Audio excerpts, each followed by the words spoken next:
Hello everyone, आज हम discuss करेंगे कि यूपीएससी की तैयारी कैसे करें। यदि आप यूपीएससी की तैयारी के बारे में सोच रहे हैं 2024 या 2025 या 2026 में अपना यूपीएससी का एग्जाम देना चाहते हैं, तो यूपीएससी की तैयारी कैसे करें, उसकी शुरुआत कैसे करें। तो उसकी शुरुआत करने से पहले आपको कुछ बिंदुओं को ध्यान में रखना है। फर्स्ट पॉइंट आपको ये ध्यान रखना है कि आप अपने लेवल को आइडेंटिफाई करें, क्योंकि जब आप अपने लेवल को आइडेंटिफाई कर लोगे कि आप किस लेवल पे हो, आपकी पढ़ाई किस स्तर पे है, या आप कितनी आपको इस एग्जाम के बारे में कितनी जानकारी नहीं है, तो और आपको ये देखना है कि क्या आपको अगर 1 से 1.5 साल 2 साल 3 साल आपको पता है कि यूपीएससी जो सबसे बड़ा एग्जाम है, इसमें 1 साल 2 साल 3 साल एटलीस्ट, तो अगर फर्स्ट टाइम में आपका क्लियर होता है तो 2 साल लग ही जाता है। अगर फर्स्ट टाइम में नहीं होता तो दूसरे में होता 3 साल 4 साल, यानी 2 साल 3 साल 4 साल 5 साल लग सकते हैं इस एग्जाम में। तो पहले आपको ये देखना है कि क्या आप इस एग्जाम में 2 से 3 साल तक 6 से 7 घंटे बैठकर पढ़ पाते हैं कि नहीं पढ़ पाते हैं। क्या आपकी हैबिट है, क्या आप अपने ग्रेजुएशन के दौरान ये अपनी हैबिट डेवलप करके आए हैं कि आप 1.5 से 2 साल 3 साल तक बैठ करके प्रतिदिन नियमित 6 से 7 घंटे बैठ के पढ़ सकते हैं। तो ये आपको आइडेंटिफाई करना है। तो देखिए, अगर एक स्टूडेंट जो भी ग्रेजुएशन कर रहा है और ग्रेजुएशन कर रहा है तो उसके अभी फर्स्ट ईयर में है या नेक्स्ट ईयर फर्स्ट ईयर में जाएगा, तो उसके पास चांस है कि उसको अपने अंदर वो एटीट्यूड में लाना है कि सबसे पहले वो 6 से 7 घंटे बैठकर पढ़ने की आदत डाले रेगुलर प्रतिदिन। और अगर जो ग्रेजुएशन कर चुका है जो विद्यार्थी, तो उसके ग्रेजुएशन कर चुका है तो उसके लिए क्या है, अगर आप ग्रेजुएशन कर चुके हैं तो आपके लिए क्या है, तो आपके लिए है कि तो आपको ये देखना है कि क्या आप ग्रेजुएशन के दौरान जो आप 3 से 4 साल ग्रेजुएशन करके आए, क्या आपने कभी उसमें लगातार 3 से 4 महीने तक 6 से 7 घंटे आपने बैठ के पढ़ा है कि नहीं पढ़ा है। क्या आपने 1 साल तक कंटिन्यू 6 से 7 घंटे बैठ के पढ़ा है कि नहीं पढ़ा है। तो अगर अगर आपने ऐसा नहीं किया है, यानी आप बैठ के पढ़ नहीं पाते हैं, तो ये आपकी कमी है।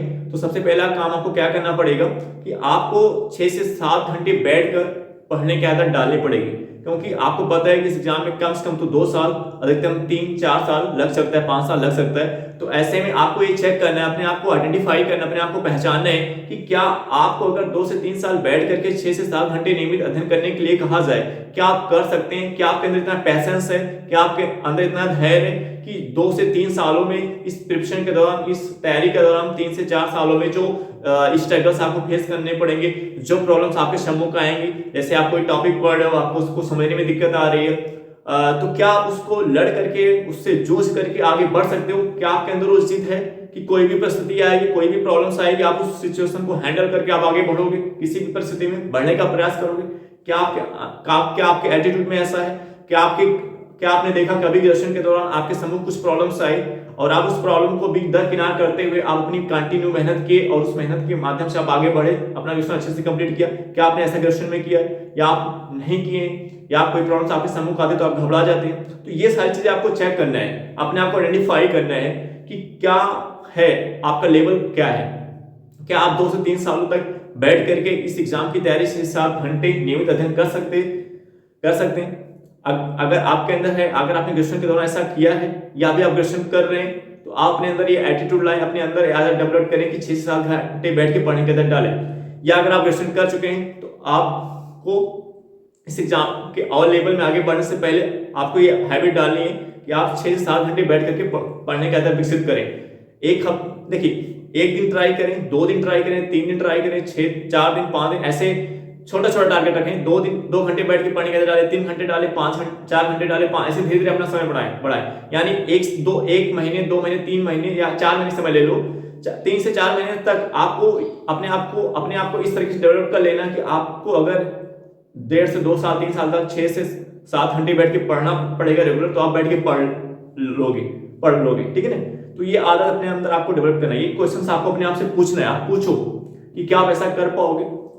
तो अगर देखिए, ये तो आप तो पहले से करके आए हो, ये एटीट्यूड आपके अंदर होगा, तब तो बहुत अच्छा है, तब तो आप अगले स्टेप के लिए तैयार हो जाए। लेकिन अभी आपका ये लेवल नहीं है कि आप रेगुलर बैठ के पढ़ नहीं पाते, नियमित अध्ययन नहीं कर पाते। बहुत सारे ऐसे विद्यार्थी जो ग्रेजुएशन करने के जो ग्रेजुएशन वैसे नॉर्मल तरीके से कर लेते हैं, रिजल्ट उनका आ जाता है, पास डिग्री भी आ जाती है, लेकिन वो अच्छे से ग्रेजुएशन नहीं करते हैं, अच्छे से ग्रेजुएशन कंप्लीट नहीं करते हैं, वैसे नाम मात्र के तरीके से वो डिग्री ले लेते हैं। तो इस प्रकार के जो विद्यार्थी हैं जो ग्रेजुएशन को बहुत ही हल्के में लेके किया है, केवल डिग्री के लिए, डिग्री के रूप में उसको किया है, डिग्री लिया है बहुत अच्छे से, उसने ग्रेजुएशन के दौरान पढ़ाई नहीं की है, तो कहीं ना कहीं उसकी जो आदत होगी, पढ़ने की आदत नहीं डेवलप हो पाई होगी 6-7 घंटे नियमित पढ़ने का। तो सबसे पहला काम आपको अपने अंदर ये लाना पड़ेगा, एटीट्यूड आपको अपने अंदर लाना पड़ेगा कि आपको नियमित बैठ के पढ़ने की आदत डालनी पड़ेगी, ठीक है ना। तो आप अपने लेवल को फर्स्ट पॉइंट आइडेंटिफाई करो, क्योंकि जब आपने लेवल को जान पाओगे तब आपको पता चलेगा कि इसमें आपकी ये कमी है, तो आप उस कमी पे काम करोगे तो उसमें सुधार आएगा, तो वो आपकी प्रिपरेशन के लिए एक आधार तैयार करेगा जिस पे आप खड़े होकर के आगे बढ़ सकते हो। तो फर्स्ट पॉइंट आपको क्या करना है, इसकी तैयारी करने से पहले, इस तैयारी को आगे बढ़ाने से पहले आपको अपने लेवल को आइडेंटिफाई करना है। तो जहां जहां पे कमी है अपनी आपके लेवल में, उस कमी पे काम करना है और उसमें सुधार करने का प्रयास करना है, ठीक है ना। आगे बढ़ने से पहले तुरंत झम्म से नहीं कूद जाना है कि आप अपने आप को आइडेंटिफाई नहीं किया, अपने आप को पहचाने नहीं, अपने लेवल को आपने नहीं पता, क्योंकि लेवल को पता करने का फायदा आपको ही होगा। जब आप अपनी कमी को देखिए, आप कमी छिपाने से काम चलेगा नहीं, वो कमी धीरे धीरे बढ़ती जाएगी, आगे आपको प्रॉब्लम क्रिएट करेगा। इसीलिए इस एग्जाम में आगे बढ़ने से पहले आप अपनी कमी को आइडेंटिफाई करें, कहां पे आपकी कमी है, क्या क्या चीजें आपको इस एग्जाम में आगे बढ़ने से रोक सकती हैं, क्या आपके सम्मुख जो इस 2 से 3 से 4 साल की जो यात्रा होगी, इस यात्रा में जो प्रॉब्लम्स आएंगे, जो स्ट्रगल्स आएंगे, क्या आप उसको फेस करने के लिए तैयार हो, क्या आप उसको मैनेज करने के लिए तैयार हो। क्योंकि इसमें जब आप इसके अंदर जाओगे तो फर्स्ट फेज में जब आप प्रिपरेशन करने जाते, तैयारी करने जाते, तो बहुत चीजें आपको, बहुत सब्जेक्ट, क्योंकि कई सब्जेक्ट आपको पढ़ना रहता है, तो कभी पता चला आपको पॉलिटिक्स समझ में नहीं आ रहा, कभी आपको इकोनॉमिक्स समझ में नहीं आ रहा, कभी आपको हिस्ट्री नहीं समझ में आ रहा है, तो क्या आप उससे घबरा करके पीछे हट जाओगे कि अगर ऐसी प्रॉब्लम्स आएगी समझने के बेस पे, तो आप उसको समझ करके, उससे लड़ करके, उससे जूझ करके आगे बढ़ोगे। क्या आपके अंदर ये जिद है, ये सारी चीजें आपको आइडेंटिफाई करना है और उस पर काम करना है, ठीक है ना। दूसरा पॉइंट, जब आप अपने लेवल को आइडेंटिफाई कर लिया, तो दूसरा पॉइंट है गाइडेंस। अब गाइडेंस, जो गाइडेंस के स्तर पर देखिए, अगर आप सेल्फ स्टडी करना चाहते हैं, तो अगर आप सेल्फ स्टडी करना चाहते हैं तो आप यूट्यूब को अपना हथियार बना सकते हैं। यूट्यूब के थ्रू आप गाइडेंस प्राप्त कर सकते हैं, उससे यूपीएससी से रिलेटेड बहुत वीडियोस अवेलेबल्स हैं।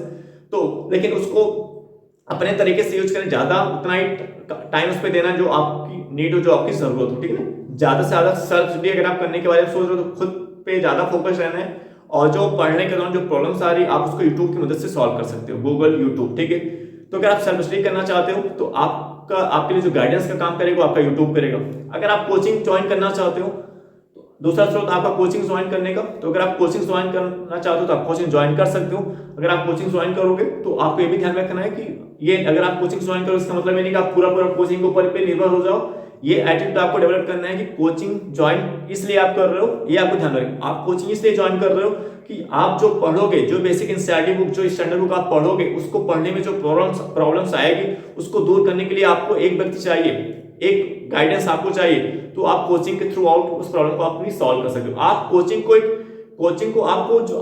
को देखने का जो आपका एंगल है वो प्रॉब्लम सोल्यूशन के रूप में देखेंगे। आप इस यात्रा में 2 से 3 साल जो आप तैयारी कर रहे हो, इसमें जो चीजें आपको नीड होगी, जो आवश्यकता होगी, जो प्रॉब्लम्स आएगी, उसको आप अपनी कोचिंग की मदद से सॉल्व करने का प्रयास करोगे। लेकिन अधिक से अधिक आप खुद से पढ़ने का प्रयास करोगे, सेल्फ स्टडी करने का प्रयास करोगे। कोचिंग लेने का मतलब ये नहीं कि आप पूरा का पूरा कोचिंग पे निर्भर हो जाओ, खुद से पढ़ना ही छोड़ दो, खुद की जो पढ़ने की आदत है वो भी छोड़ दो। तो ये चीज आपको काम ध्यान में रखना है। कोचिंग केवल आपको प्रॉब्लम सोल्यूशन के रूप में लेना है, उसी को सब कुछ नहीं मान लेना है।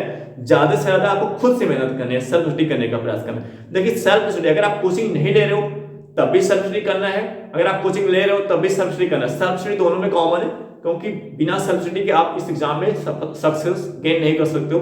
तो आप गाइडेंस चाहे यूट्यूब से प्राप्त करो, चाहे कोचिंग से प्राप्त करो, लेकिन अधिक से अधिक आपको सेल्फ स्टडी करने का प्रयास करना है, ठीक है। खुद से प्रिपेयर होना है, खुद से अपने आप को तैयार करने का प्रयास करना है। इंटरनल रूप से, आंतरिक रूप से अपने अंदर सारी चीजों को ढूंढने का प्रयास करना है। एक्सटर्नल, बाहर रूप पे ज्यादा डिपेंड नहीं रहना है। इस सभी चीजों के लिए आप एक्सटर्नल स्तर पर डिपेंड हो और अपना सारा समय वहीं पे गंवा दे रहे हो।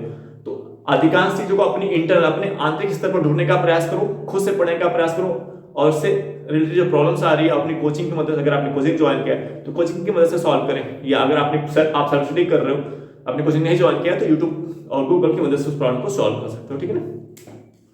तो गाइडेंस हो गया। तीसरा पॉइंट है एग्जाम के पैटर्न को। तीसरा पॉइंट, अब पहला लेवल, दूसरा गाइडेंस, अब तीसरा पॉइंट है जो सबसे इंपॉर्टेंट है कि जब अगर आप कोई भी काम करने जा रहे हो आपको जिसके लिए आपको अपने आप को प्रिपेयर करने जा रहे हो, तैयार करने जा रहे हो, सबसे पहले उसके बारे में जान लो कि क्या है वो, क्या क्या चीज उसके अंदर है।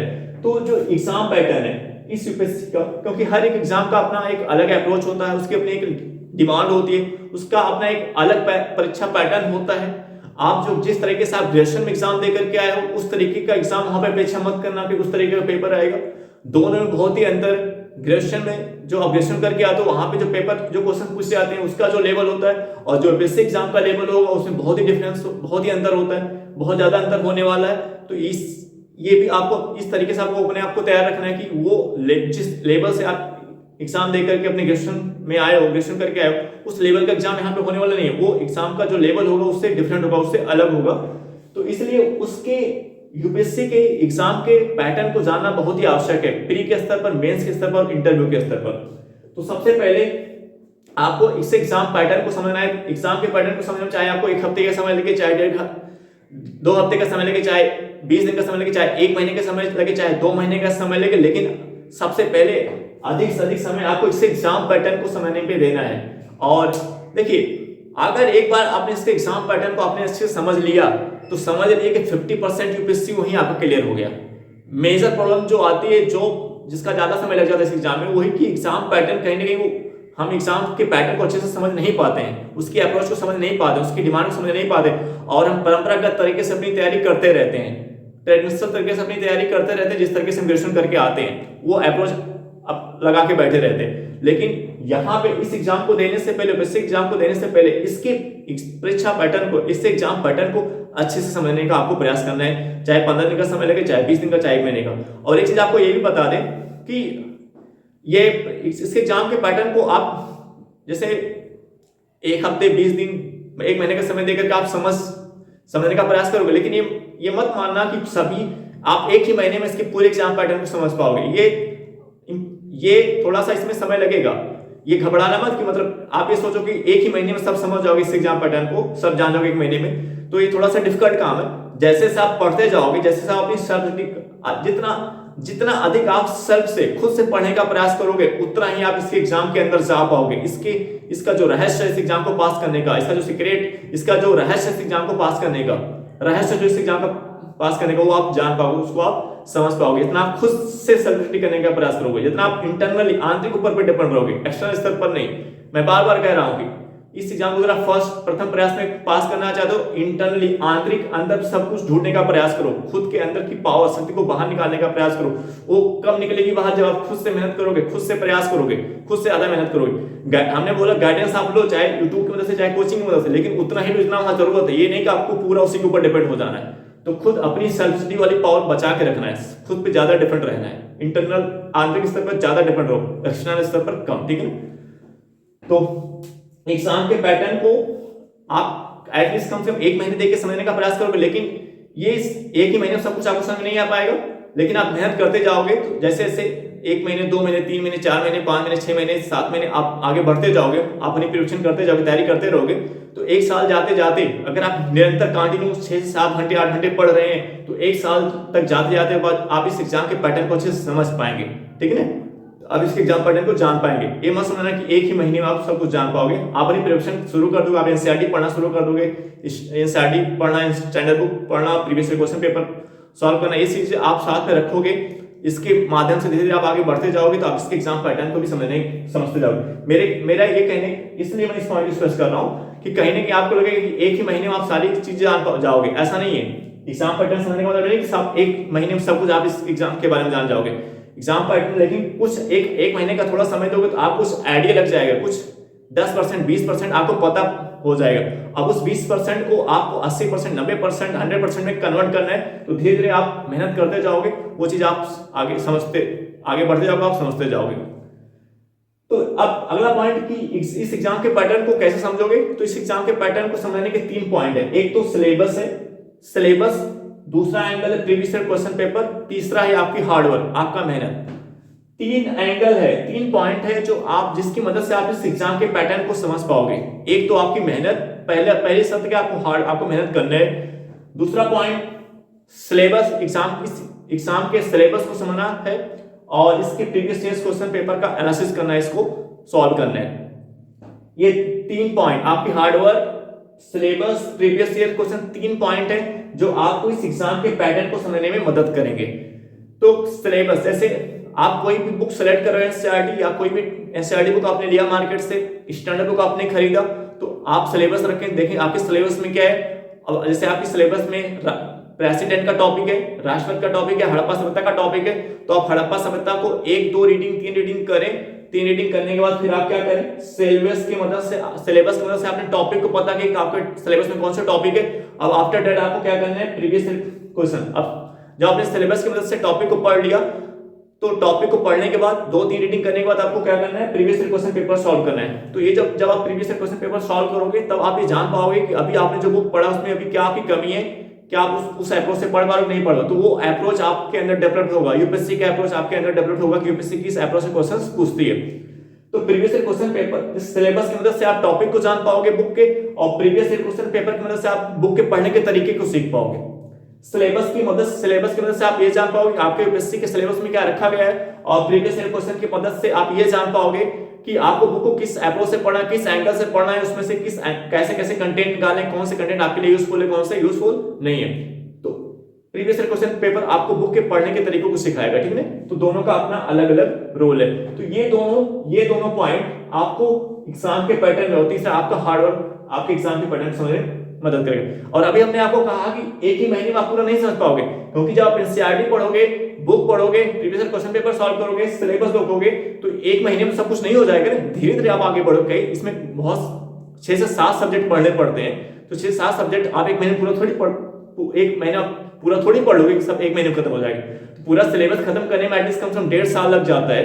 फर्स्ट फेज में अगर आप तैयारी करने जा रहे हो, कुछ बेस नहीं है, आपको कोई बेसिक आइडिया आपको नहीं है, तो 1.5 साल तो आपको सिलेबस खत्म करने में 1 से 1.5 साल लग जाता है। तो इस एग्जाम लेकिन अगर आप मेहनत करते जाओगे निरंतर, आप टॉपिक को पढ़ते जाओगे, सिलेबस की मदद से अपने टॉपिक को सेलेक्ट करोगे, प्रीवियस ईयर क्वेश्चन की मदद से आप उसके सॉल्व करोगे, इन दोनों की मदद से आप धीरे धीरे से इस प्रोसेस से आप आगे बढ़ते जाओगे, तो आप एग्जाम के पैटर्न को आप समझते जाओगे, ठीक है ना। तो ये तीसरा पॉइंट जो आपको ध्यान में रखना है। अब जब आप स्ट्रेटजी, अब देखिए जो स्ट्रेटजी, जब आप इतने पॉइंट को फॉलो कर लेंगे, अब इसके बाद अपने प्लान को, अपनी स्ट्रेटजी को बनाओ कि अगर आपके पास 12 महीने है या आपके पास अगर 2 साल है, तो कैसे आप उसको यूटिलाइज करोगे। तो अब आपका जो प्लान होगा, अब उस प्लान में आपको क्या करना है, 3 सोर्स जो आपको पढ़ना है। आपके प्लान के अंतर्गत क्या पढ़ना रहेगा, आपको एनसीईआरटी की बुक पढ़ी रहेगी, आपको स्टैंडर्ड बुक पढ़ना रहेगा, और आपको न्यूज़पेपर पढ़ना रहेगा। आपके प्लान में, आपकी स्ट्रेटजी में क्या आएंगे, आपका प्लान प्री के एंगल से होगा, मेंस के एंगल से होगा, इंटरव्यू के एंगल से होगा, और उसके लिए जो सोर्स आप पढ़ेंगे एनसीईआरटी, स्टैंडर्ड बुक और न्यूज़पेपर, और एक आपका ऑप्शनल सब्जेक्ट होगा। तो अगर आपके पास 1.5 साल का समय है, तो एटलीस्ट कम से कम आपको क्या करना है, जो एनसीईआरटी, ये जो एनसीईआरटी है, अगर आपके पास 1.5 साल का समय और आप 6 से 7 घंटे 8 घंटे डेली बैठ के पढ़ सकते हैं, ये तो हमने आपको पहले बता दिया आपको काम करना है। अब आपको क्या करना है, अगर आपके पास 18 महीने का समय है, तो क्या करना है, तो आपको कुछ समय एटलीस्ट कम से कम 3 घंटे का समय ऑप्शनल सब्जेक्ट के लिए निकालना है। 3 घंटे का समय ऑप्शनल सब्जेक्ट के लिए फिक्स कर दो, उसको पढ़ो। और फिर एनसीईआरटी, पहले तो आपको फर्स्ट फेज में 4 से 5 महीने आपको जितनी भी एनसीईआरटी आपको क्या करना है, आप ये पता करो कितनी एनसीईआरटी आपको इसके लिए पढ़नी है। तो शुरू में जो आप तैयारी करने चाहते हो, आपका कोई लेवल नहीं होता, तो उस बेसिक फाउंडेशन के लिए आपको शुरू में सभी एनसीईआरटी पढ़नी पड़ती है। लेकिन जैसे जैसे आप एक प्रक्रिया से आगे बढ़ते जाते हो, वो प्रोसेस प्रक्रिया क्या है, सिलेबस देखना, previous year question paper solve करना और आगे बढ़ते जाना, बुक की रीडिंग करना, सिलेबस देखना, बुक की, उसके थ्रू बुक की रीडिंग करना, फिर previous year question paper solve करना, फिर धीरे धीरे उस प्रोसेस आगे बढ़ते जाना। और इस प्रोसेस जैसे आप आगे बढ़ते जाओगे, तो जो आपकी एनसीईआरटी की बुक जो शुरू में आपको सभी पढ़ना रहेगा, धीरे धीरे वो कम होता जाएगा। आफ्टर कुछ समय के बाद जब आप इस एग्जाम में 1 से 1.5 साल जम करके मेहनत कर लोगे, तो आफ्टर दैट आप पाओगे कि केवल कुछ सेलेक्टेड एनसीईआरटी आपको पढ़ी रहेंगी, बहुत सारी एनसीईआरटी आपकी छूट जाएंगी। आपको खुद पता चलेगा अब इसे पढ़ने की जरूरत नहीं। तो लेकिन शुरू में आप तैयारी करने जा रहे हो, सभी एनसीईआरटी आपको पढ़नी है अपनी बेसिक फाउंडेशन के लिए। और आफ्टर कुछ समय बाद जब धीरे धीरे आपकी पकड़ बनती जाएगी इस एग्जाम पे, तो आप खुद एनसीईआरटी को रिमूव करते जाओगे। आपको लगेगा कि नहीं, यही एनसीईआरटी केवल कुछ 4 से 5-6 एनसीईआरटी है जो केवल आपको आफ्टर दैट फिर पढ़नी रहेंगी, ठीक है ना। तो एक पॉइंट पे आएगा, एक ही दिन में आप सब कुछ नहीं जान पाओगे, लेकिन धीरे धीरे जब आप अपनी मेहनत करते जाओगे, प्रयास अपने प्रयास करते जाओगे, एक प्रोसेस से बढ़ते आगे जाओगे तो सब कुछ आप सीखते जाओगे। और तो कम से कम जैसे 3 घंटे डेली ऑप्शन के लिए निकालना है, और एनसीईआरटी के बुक के लिए कम से कम 3 से 4 घंटे आप डेली एनसीईआरटी का बुक पढ़ें, ठीक है ना। और ये प्रक्रिया आपको 18 महीने का समय है, तो एटलीस्ट कम से कम प्री के जब प्री का एग्जाम आ जाए तो प्री के 3 महीने तक आपको अगर प्री का एग्जाम 3 महीना है, देखिए 18 महीने तो 15 महीने तक आपको क्या करना है, 18 महीने में 15 महीने तक आपको क्या करना है कि एनसीईआरटी बुक, स्टैंडर्ड बुक और optional 3 NCERT plus standard book को ऐड कर ले तो कम से कम 4 घंटे का समय इन दोनों को पढ़ने के लिए दे, एनसीईआरटी और स्टैंडर्ड बुक को, और ऑप्शन के लिए 3 घंटे का अपना एक समय निकाल दें, तो 4 3 7 घंटे हो गया। और 4 घंटे का समय आप एनसीईआरटी बुक और स्टैंडर्ड बुक पे दे रहे हैं, और 3 घंटे का समय आप ऑप्शन पे दे रहे हैं, तो 4 3 7 घंटे का हो गया। फिर 1 घंटे न्यूज़पेपर के लिए दें, तो 8 घंटे हो गया। और 1 घंटे का समय आप निकालें सीसेट के लिए, रीजनिंग मैथ्स जो होती है उस पर अपनी पकड़ बनाएं, क्योंकि सीसेट इंपॉर्टेंट होता है। आजकल बहुत से बच्चे सीसेट में फेल हो रहे हैं, तो सीसेट को इग्नोर नहीं करना है, अभी से प्लान बना के उसको सीसेट को तैयार करना है। तो एटलीस्ट मैं 9 घंटे के आधार पर बना रहा हूं, तो अगर आपके पास 7 घंटा है, आपके पास 8 घंटा है, तो उसमें से थोड़ा अपनी टाइम को कम कर सकते हो, अपने एटीट्यूड से आप इसको सेट कर सकते हो अपने अप्रोच से, ठीक है। तो 8 घंटे बना रहे हो तो आप इसको 3.5 घंटे कर दो, स्टैंडर्ड बुक और एनसीईआरटी 3.5 घंटे कर दो, और ऑप्शनल 2.5 घंटे कर दो, तो 6 घंटे में हो जाएगा।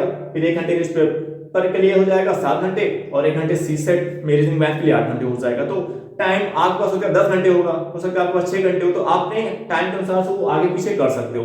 लेकिन अगर 18 महीने का समय आपके पास है प्री का एग्जाम देने से पहले का, प्री के जब आपको एग्जाम देना है उससे पहले आपके पास 18 महीने का समय है, तो 15 महीने तक आपको कंटिन्यू बेसिक एनसीईआरटी। और देखिए एक पॉइंट ये बताना है, जो बेसिक एनसीईआरटी आप पढ़ रहे हो, तो बेसिक सबसे पहले आप तुरंत स्टैंडर्ड बुक पे मत आ जाना। आप एनसीईआरटी को पहले अच्छे से, पॉलिटी की 6 से 12 की एनसीईआरटी आप अच्छे से पहले कवर कर लो, 2 से 3 बार उसका अच्छे से मल्टीपल टाइम उसका रिवीजन कर लो, पढ़ लो अच्छे से, फिर भी से क्वेश्चन पेपर सॉल्व कर लो। उसके बाद फिर स्टैंडर्ड बुक एम लक्ष्मीकांत पे आना। आप सीधे स्टैंडर्ड बुक पे मत आ जाना। स्टैंडर्ड बुक के अंदर जैसे एम लक्ष्मीकांत बुक हो गई पॉलिटी के लिए, और आधुनिक भारत के लिए स्पेक्ट्रम की बुक हो गई, आर्ट एंड कल्चर के लिए सिंघानिया की बुक हो गई, इकोनॉमिक्स के लिए रमेश सिंह की बुक हो गई। ये कुछ स्टैंडर्ड बुक होती हैं जो आपको पढ़ना पड़ता है यूपीएससी की तैयारी के दौरान।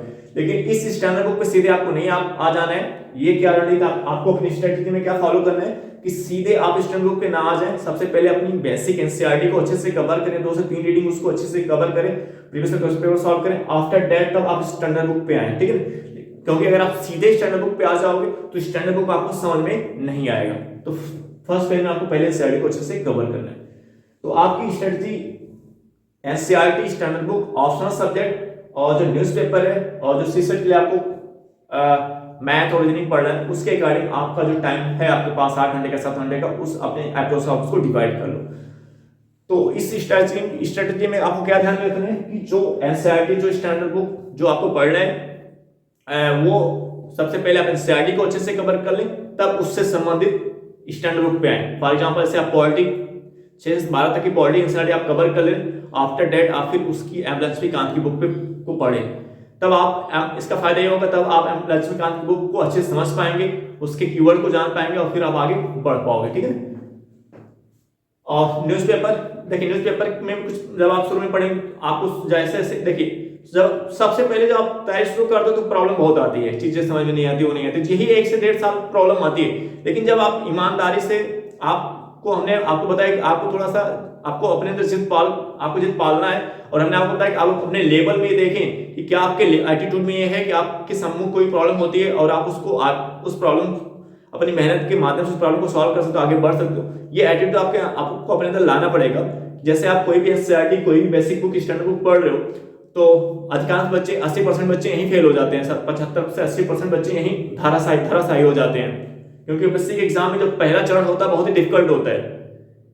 पहला चरण जो यूपीएससी का एग्जाम होता है बहुत ही डिफिकल्ट होता है। जब आप तैयारी करने जाते हो आपको लगता है कि फेल वहां पे एग्जाम में जाके नहीं होते, 80% पहले चरण में फेल हो जाते हैं, फर्स्ट स्टेज में ही फेल हो जाते हैं। क्योंकि एनसीईआरटी बुक पढ़ना, स्टैंडर्ड बुक पढ़ना, और जो कोचिंग ले लेते हैं बहुत से बच्चे जो कोचिंग ज्वाइन करते हैं, उन सब में वो उलझे रहते हैं, उसके ट्रैप में फंस जाते हैं कि क्या एनसीईआरटी पढ़े कि स्टैंडर्ड बुक पढ़े, कोचिंग की क्लास नोट्स पढ़े कि स्टैंडर्ड वहां की प्रिंट नोट्स पढ़े, उसके ट्रैप में फंस जाते हैं। तो यहाँ पे आपको बहुत ही ध्यान से देना है, ध्यान दे करके अपनी प्रिपरेशन करना है, सतर्क रह के अपनी तैयारी करना है कि आप एक बेसिक एनसीईआरटी कवर कर लें, फिर उसके बाद आप स्टैंडर्ड बुक को पढ़े, ठीक है ना। तो इस अप्रोच से आपको आगे बढ़ना है। और न्यूज़पेपर में पढ़ते समय जो आपको प्रॉब्लम आएगी, तो एक ही दिन में सभी प्रॉब्लम्स आपकी दूर नहीं हो जाएगी, क्योंकि न्यूज़पेपर में जो आपको ज्यादा से ज्यादा स्टैटिक पोर्शन आपको मिलेंगे। तो न्यूज़पेपर में, एक न्यूज़पेपर में सब कुछ रहेगा ना, पॉलिटी भी रहेगा, इकोनॉमिक्स भी रहेगा, भूगोल भी रहेगा, पर्यावरण भी रहेगा, आर्ट एंड कल्चर भी रहेगा, हिस्ट्री भी रहेगा, सब कुछ उसमें रहेगा। अब आपको शुरू में सभी स्टैटिक पोर्शन आपको पता नहीं है, इसलिए जब आप करंट अफेयर्स शुरू में पढ़ोगे तो आपको दिक्कत आएगी। लेकिन जैसे जैसे आपका जो स्टैटिक पोर्शन है, जो जीएस के लिए सभी सब्जेक्ट आप पढ़ो, उस जीएस के सभी सब्जेक्ट पे जैसे जैसे आपकी धीरे धीरे पकड़ बनती जाएगी, वैसे वैसे आपका न्यूज़पेपर पे भी आपकी पकड़ बनती जाएगी, करंट अफेयर्स भी आपकी पकड़ बनती जाएगी, ठीक है। तो इतने बिंदुओं को आपको ध्यान में रखना है। लास्ट पॉइंट ये है कि एक उसके बाद जो आपका 3 महीने बचेगा प्री का एग्जाम देने से पहले के लिए, प्री का एग्जाम देने से पहले आपको, प्री का एग्जाम देने से पहले आपके पास 3 महीने का जो समय बच रहा है, उस पर आपको पूरा का पूरा 3 महीने प्री भी फोकस हो जाना है, प्री भी फोकस हो जाना है। उसके बाद फिर क्या करना है, previous question paper multiple time solve करना है और test series multiple time solve करना है। 3 महीने पूरा का पूरा प्री के लिए फोकस हो जाओ, प्री के लिए फोकस हो जाओ, प्रीवियस क्वेश्चन पेपर बार बार सॉल्व करो, टेस्ट सीरीज बार बार सॉल्व करो और टेस्ट सीरीज का मल्टीपल टाइम रिवीजन करो। ये इतना काम आपको ध्यान में रखना है। उसके बाद अगर इतना काम करोगे तो संभावना है कि आपका प्री फर्स्ट टाइम में हो जाए। और उसके बाद फिर आपको क्या करना है, जो मेंस के लिए जो समय आएगा, तो अगर आपको प्री का एग्जाम देके आते हो, अगर आपको लगता है कि आपके होने के चांसेस ज्यादा, संभावना ज्यादा, तो आप तुरंत आप उसके मेंस एग्जाम के लिए अपनी तैयारी शुरू कर दें। उसमें आपको डिले नहीं करना है, क्योंकि 3 ही महीने का समय रहता है, तो उस टाइम को बेकार नहीं करना है, उसको अच्छे से यूटिलाइज करना है, ठीक है। तो सारी एनर्जी अपने आपको मेंस की तैयारी में लगा दो, अपनी पूरी एनर्जी मेंस की तैयारी में झोंक दो, कि अगर आपको लगता है कि प्री आपका क्वालिफाई हो। लेकिन अगर आप इतनी मेहनत करके इस अप्रोच से आगे जाओगे, तो संभावना आपका प्री फर्स्ट अटेम्प्ट में क्लियर हो सकता है। तो आई होप दैट ये वीडियो आपको समझ में आया होगा। अब हम आपसे नेक्स्ट वीडियो मिलेंगे। Okay, bye.